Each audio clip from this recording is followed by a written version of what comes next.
Agora a questão 21 aqui, tem que ler um texto antes para a gente poder se situar. Vamos lá. Considerada a maior companhia de saneamento do Brasil, a Sabesp foi criada em 73. Então, primeiro ponto, a companhia de saneamento básico, aí, a Sabesp, foi criada em 73. Ela surgiu a partir da fusão de 6 empresas privadas. 6 empresas privadas se juntaram, se fundiram para formar a Sabesp. Elas atuavam na distribuição de água e na coleta de esgoto. Então, fazia tanto tratamento de água quanto coleta de esgoto. Em muitas regiões do estado de São Paulo. Então, dentro de São Paulo, havia coleta de água e esgoto, tratamento de água e esgoto, por conta de empresas privadas que se juntaram em 73 e formaram a Sabesp. Nos primeiros anos, a empresa chegou a receber a adesão de, em média, 8 cidades por mês. Então, 8 cidades mensalmente estavam entrando para a Sabesp, ok? Então, ela começou a atender essas cidades, ela começou a ter centenas de municípios com o decorrer do tempo, e ela diminuiu cada vez mais o índice de mortalidade infantil. Então, essa ação da Sabesp de atender muitos municípios, começar a fazer um tratamento de água, atenção especial, começou a diminuir, a cair a mortalidade infantil no estado de São Paulo. Entre as conquistas que marcaram a história da Sabesp na década de 70 estão as implantações do sistema Cantareira, responsável pelo abastecimento de parcela significativa da região metropolitana de São Paulo. Ou seja, em 70 foi feito o sistema Cantareira, que abastece grande parte da região metropolitana de São Paulo. E nos anos seguintes foram feitos sistemas de distribuição de água e de coleta de esgoto. Então ela intensificou tanto a distribuição de água quanto a coleta de esgoto. Outro detalhe, as estações de tratamento de água da Sabesp funcionam como verdadeiras fábricas para produzir água potável. Então a Sabesp é uma profunda, entre aspas, uma fábrica, né, de produção de água potável. Atualmente são tratados aproximadamente 120 mil litros de água por segundo. Então aqui é um texto que não precisa muita informação técnica, ele se responde aí. Tudo bem? Vamos ler aqui as alternativas? De acordo com os textos, é correto afirmar que a Sabesp é um produto da união entre empresas públicas e privadas que atuavam em coleta de esgoto? Não era misturado público e privado, era só empresas privadas, empresas particulares. Está errado isso aqui. B. A Sabesp teve adesão de outros estados, conseguindo expandir o tratamento de água para regiões próximas a São Paulo. Não teve outros estados que aderiram à Sabesp. Foram municípios, cidades. Está errado isso aqui também. C. A Sabesp contribuiu na prevenção de mortalidade infantil por meio não só da produção e distribuição de água potável, mas também da coleta de esgoto. Essa aqui, forte candidata a ser a correta, porque a Sabesp diminuiu a mortalidade infantil e melhorou a distribuição de água e de coleta de esgotos. Ok. D. O sistema Cantareira é responsável pela distribuição de água potável em todo o estado de São Paulo. Não, ele é responsável por grande parte da região metropolitana. Está errado isso aqui. E as estações de tratamento de água são fábricas produtoras de água destilada. Não, é de água potável. Essa aqui está errada. Então aqui a gente vai ver algumas informações que eu passei aqui, comentei com vocês. Aqui não tem muito o que falar tecnicamente, é mais uma interpretação de texto. Vamos ver a resposta? É a letra C aqui, pelo que a gente está falando. Vamos confirmar? Letra C, questão 21, letra C. Ok, pessoal? Vamos para a próxima? Agora a questão número 24. Vamos ler aqui para entender. O processo convencional de tratamento de água é dividido em fases. Então tem etapas ou fases para tratar a água, que contém um rígido controle de dosagem de produtos químicos. Então usa produtos químicos para usar nas etapas de tratamento de água, ok?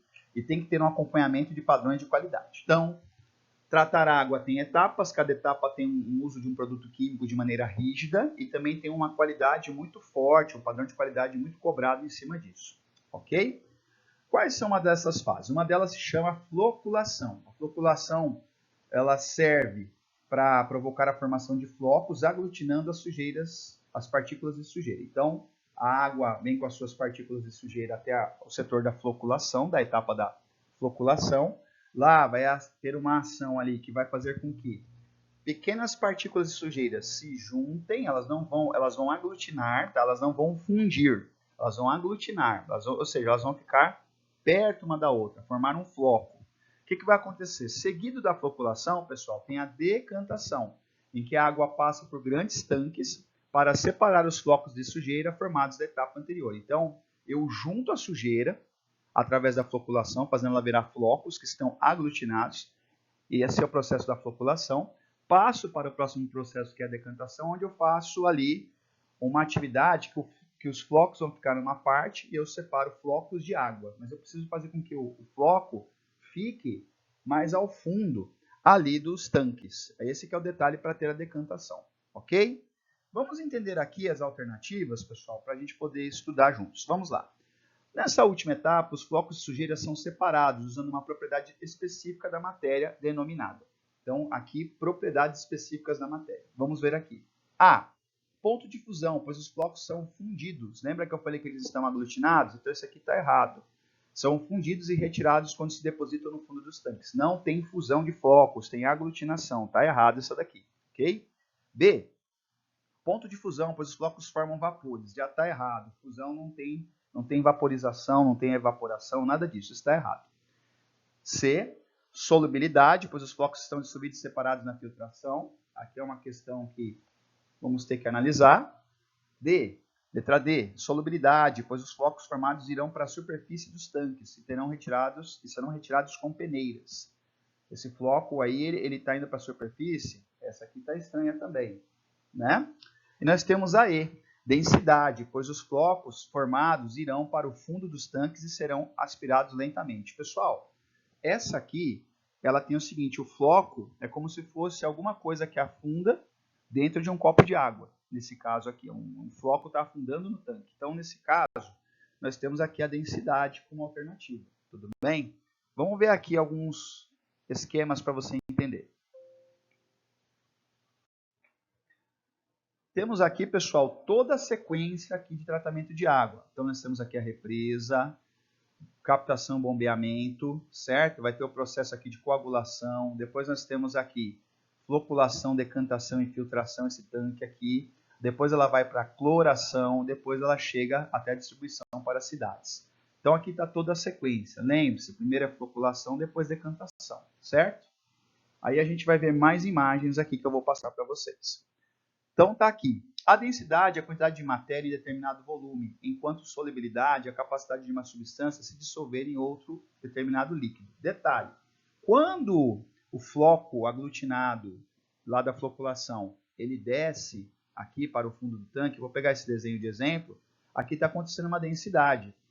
Não pode ser uma solubilidade, porque o floco não vai desfazer na água para ficar um líquido mais escuro, vamos colocar assim. Não.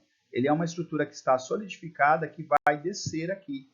Então, nesse caso, a resposta correta lá é que fala da densidade. Então, está aqui novamente a questão.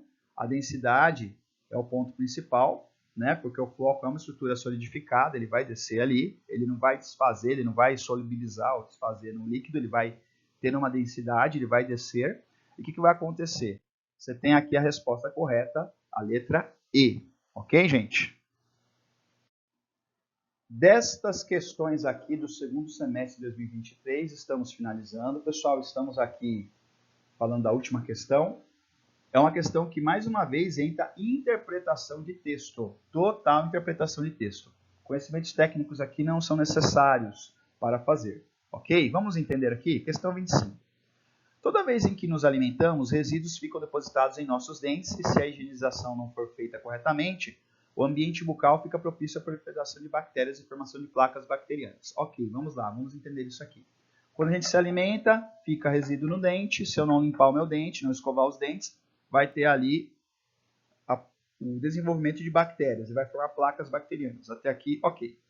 As bactérias degradam carboidratos dos alimentos. Elas produzem ácidos que desmineralizam o esmalte dos dentes, dando origem às cáries. Vamos lá, então. Então, a bactéria vai consumir o carboidrato que está no dente, ela vai produzir um ácido que vai tirar o mineral, a parte mineral, o esmalte ali do dente, né? Vai tirar o esmalte do dente e aí dá origem a cáries. Ok. Para prevenir as cáries, se adiciona flúor, a água potável. Essa prática é chamada de fluoretação e é uma importante medida de saúde pública. Então, para evitar cáries, evitar essa situação, é colocado flúor na água para poder proteger a população. Isso ocorre pois o flúor se une ao cálcio e ao fosfato naturalmente presentes no esmalte dos dentes, criando um material resistente que ajuda a prevenir cáries. Então, no nosso dente vai ter ali algumas substâncias, né, que é o cálcio e o fosfato, já está naturalmente no nosso dente. Quando eu consumo o flúor através da água, vai ter uma combinação ali, uma reação química entre eles, e eles vão fazer uma barreira, um material resistente que ajuda a prevenir das cáries, ok? Então vamos lá. A partir da leitura do texto, podemos concluir corretamente que a higiene bucal, quando realizada com eficiência diariamente, ocasiona um elevado índice de proliferação de bactérias e de formação de placas bacterianas? Não. Eu proteger meus dentes, minha higiene bucal vai evitar as bactérias e as placas. Então está errado, certo? Nós temos a letra B. A ação de bactérias na degradação dos carboidratos aumenta a acidez bucal, que é fundamental para o processo de proteção e mineralização dos dentes. Não, a acidez vai provocar a retirada do mineral, a retirada do esmalte. Isso aqui está errada também. Os dentes ficam frágeis com a ação da acidez, porque ataca o esmalte deles. Está errada essa aqui. C. O flúor adicionado à água potável atua na digestão de resíduos alimentares, que ficam na cavidade bucal quando a higienização não é realizada corretamente. Flúor não atua em digestão. Está errado isso aqui. D. A fluoretação da água aumenta e desmineralização de esmaltes dos dentes, reduzindo o aparecimento de cáries. Por isso é um processo importante da saúde bucal. Essa aqui está estranha, porque está falando que a fluoretação aumenta o desgaste dos minerais do dente. Então, os dentes ficam sem mineralização porque está colocando flúor. Gente, é totalmente ao contrário. O flúor, junto com o cálcio dos dentes e também com o fosfato, ajuda a proteger os dentes e proteger das cáries. Então, está errado isso aqui. Letra E. O flúor, usado na prevenção das cáries, pois fortalece o esmalte dos dentes, formando um material resistente à acidez decorrente da ação das bactérias. Essa aqui é a questão, pessoal, porque assim, o flúor se une ali com substâncias que estão nos dentes, cálcio, fosfato, como você aprendeu, vai criar uma estrutura mais resistente, vai prevenir aí contra as cáries, e isso vai criar uma resistência à acidez que vem aí da ação das bactérias. Então, a resposta correta é a letra E, certo? Vamos confirmar aqui. Letra E, resposta completa. Pessoal, foi um prazer estar ajudando vocês. Nós vamos ter mais vídeos aí. Acompanhe a gente no nosso canal, @profmichelbr no YouTube. Tá bom? Um forte abraço, fiquem com Deus e tchau!